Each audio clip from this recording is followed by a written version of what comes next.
नमस्कार, मैं doctor Sunita Pandey, associate professor in economics, S K government girls college Sikar. आज आपको इकोनॉमिक्स के कुछ बेसिक कॉन्सेप्ट्स के बारे में बताने जा रहे हैं। सर्वप्रथम हम शुरुआत करते हैं पॉजिटिव एंड नेगेटिव फंक्शंस से।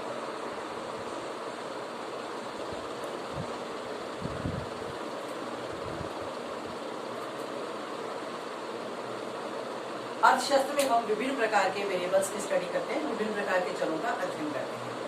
धनात्मक फलन और ऋणात्मक फलन इसे कहते हैं। जब दो चरों के मध्य परिवर्तन की दिशा एक होती है तो उन दो चरों के मध्य संबंध धनात्मक संबंध या धनात्मक फलन कहलाता है।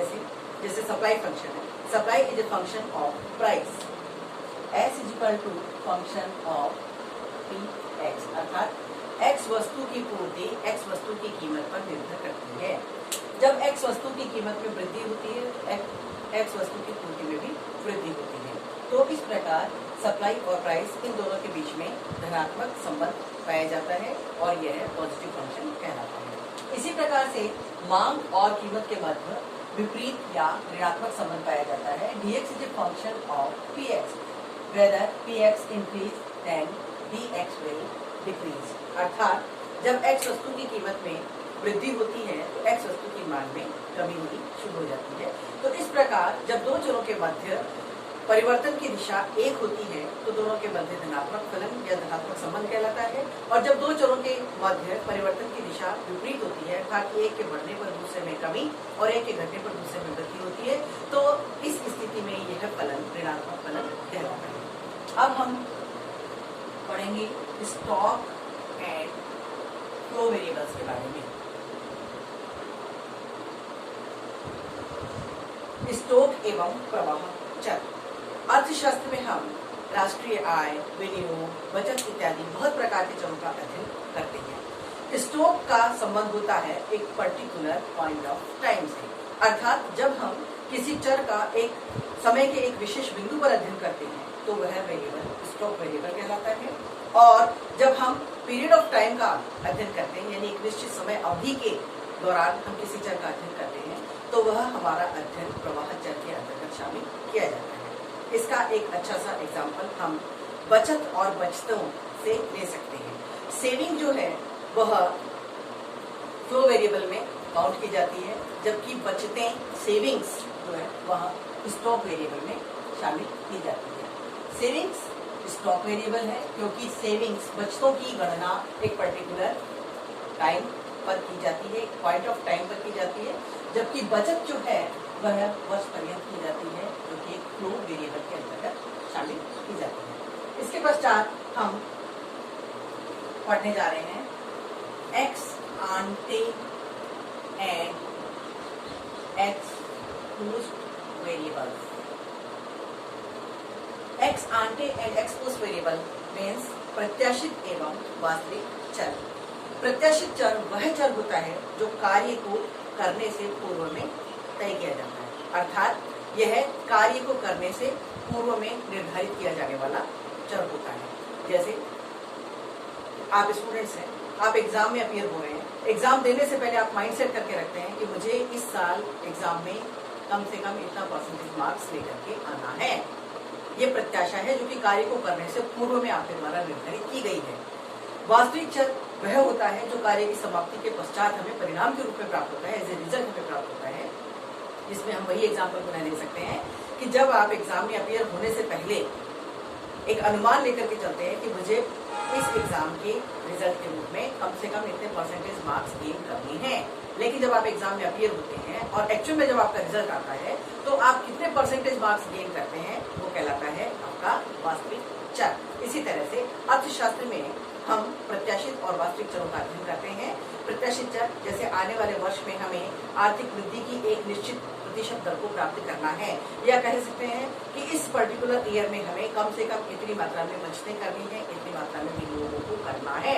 लेकिन वर्ष की समाप्ति के पश्चात जब आंकड़े हमारे सामने प्रस्तुत होते हैं तब हमें वास्तविक चर का ज्ञान होता है कि हमने जो अनुमान लगाया था ये अनुमानित चर होते हैं जो कार्य से पहले अनुमानित किए जाते हैं, और वास्तविक चर जो कार्य के परिणाम के रूप में हमें प्राप्त होते हैं।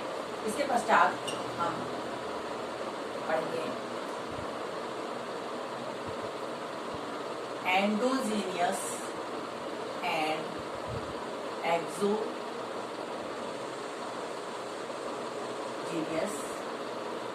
वेरिएबल्स, अर्थात अंतर्जात एवं बहिर्जात चर। अर्थशास्त्र में हम विभिन्न प्रकार के मॉडल्स का अध्ययन करते हैं। मॉडल जिसे प्रारूप कहा जाता है, जैसे माइक्रो इकोनॉमिक थ्योरी में हम प्राइस डिटर्मिनेशन मॉडल अर्थात कीमत निर्धारण के मॉडल का अध्ययन करते हैं।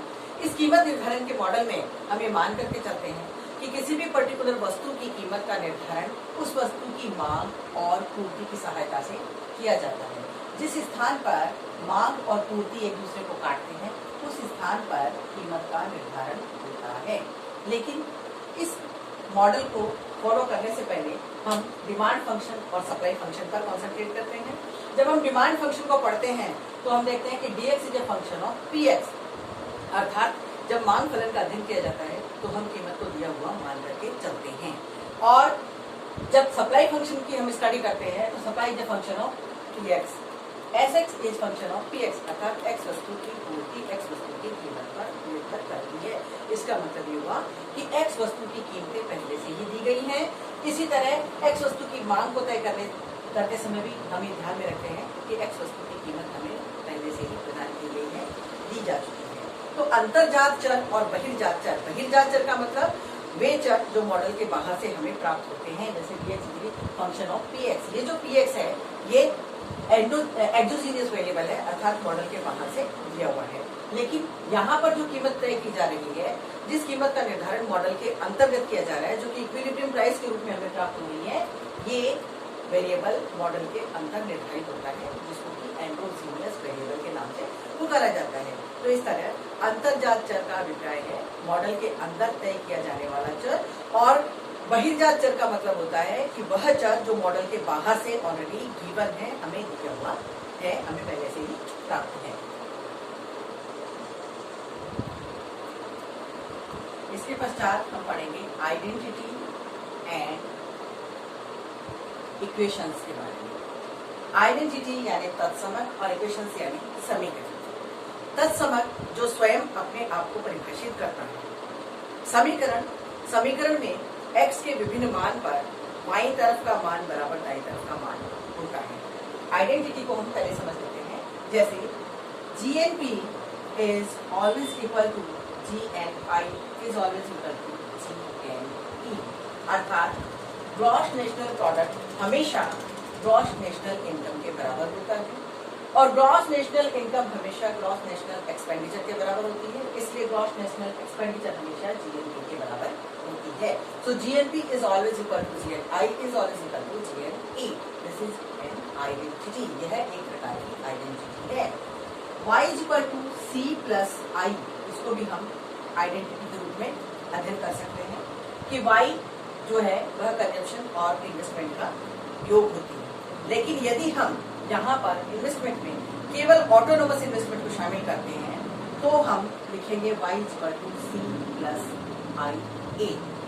ऐसा लिखने पर, ऐसा करने पर ये आइडेंटिटी से इक्वेशन में कन्वर्ट हो जाता है, अर्थात y का मान कितना होगा, y का मान होगा C और ऑटोनोमस इन्वेस्टमेंट के योग के बराबर। तो इस प्रकार से आपने देखा कि हम विभिन्न प्रकार के वेरिएबल्स की स्टडी जो है इकोनॉमिक्स में करते हैं। ये बेसिक कॉन्सेप्ट्स यदि हमें क्लियर हो जाते हैं तो आगे अर्थशास्त्र विषय का अध्ययन करने में हमें बहुत सुविधा